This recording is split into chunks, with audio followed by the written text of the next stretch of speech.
This is a good buy signal. Um, right here. It's hard to see with all these drawings on. These are the trades I took earlier. Um,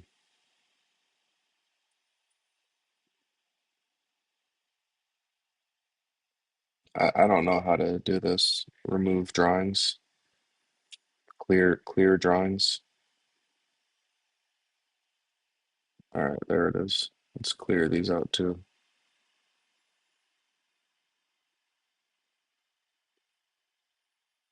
Okay. Um,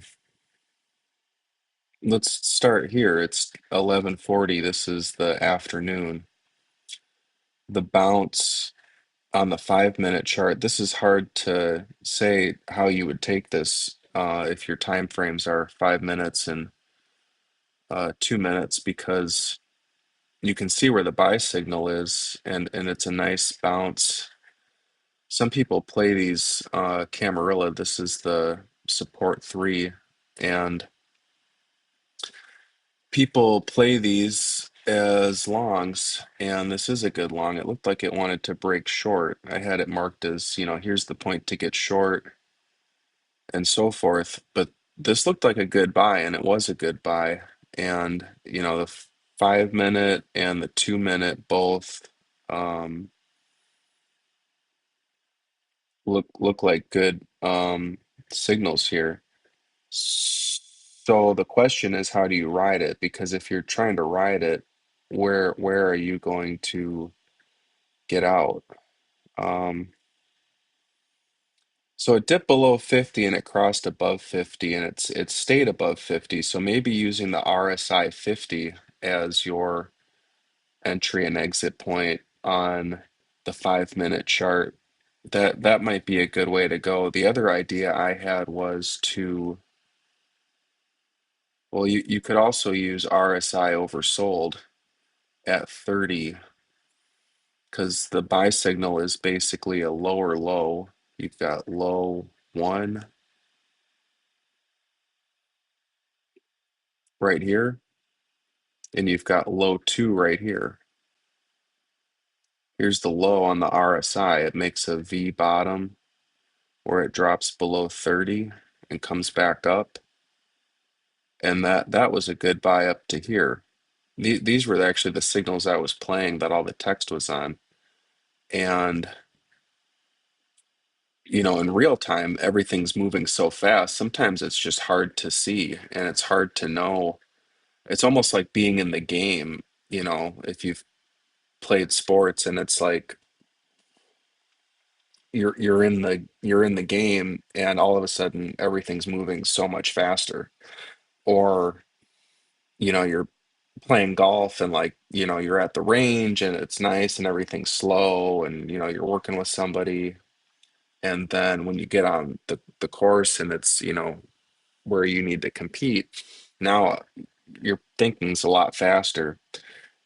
So it's easy to see here. This is your divergence signal, and you have this hammer.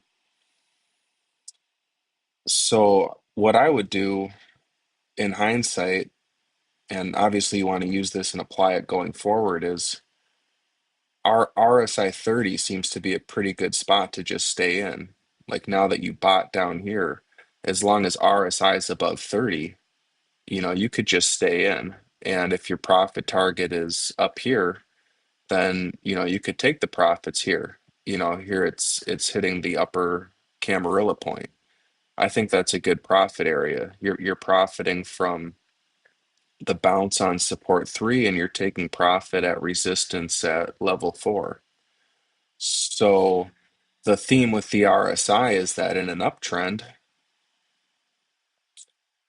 you've got the bullish divergence, which is saying, on the 2 minute chart, the trend's changing direction. And now RSI, it's using 40 as a buy signal. It's using um, just above 30. So I'd say as long as RSI is above 30, you're good to stay in. Does that sound fair? I think it's fair.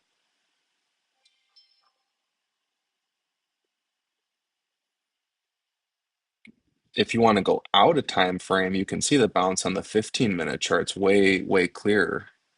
And here the 15-minute chart uses 50. So if the RSI on the 15-minute chart went below 50 and then above 50, and you can see the buy signals right here. It's this inverted head and shoulders looking thing at 8:30 in the morning. So, here's your hammer. It's occurring near support 4. You've got your bullish engulfing, another hammer.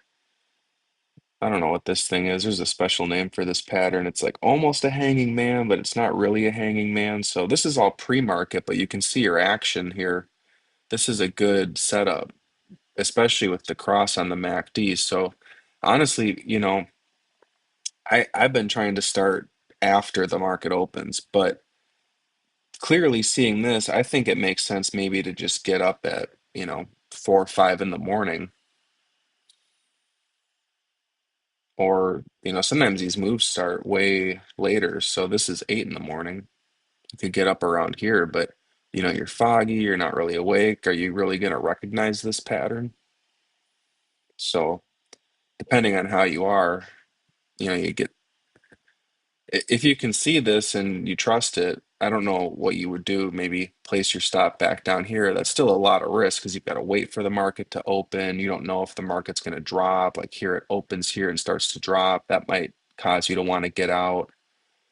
RSI is getting up over bought, so that might say, okay, I'm getting scared, and here's your sell here. You want to short the top on the upper VWAP, but what does that do? It kind of just comes down to the VWAP here. So this is really hard to trade. It's basically just range bound.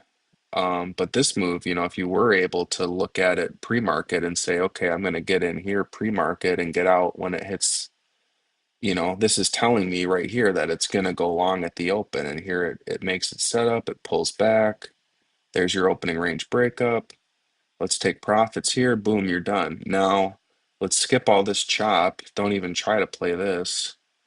And let's look at it again. Now it's 10, 10:45 Central Time, 11:45. Um, let's go long here, which we showed here, and let's just stay in. You could even just use this 9-period moving average. That seems to be working pretty well. And you want to take the profit. Uh, if you want to try to keep riding it and you say, I'm just going to ride RSI 50 all day, I think you could do that. But if you want to hit this profit target, maybe just hit this profit target and call it a day.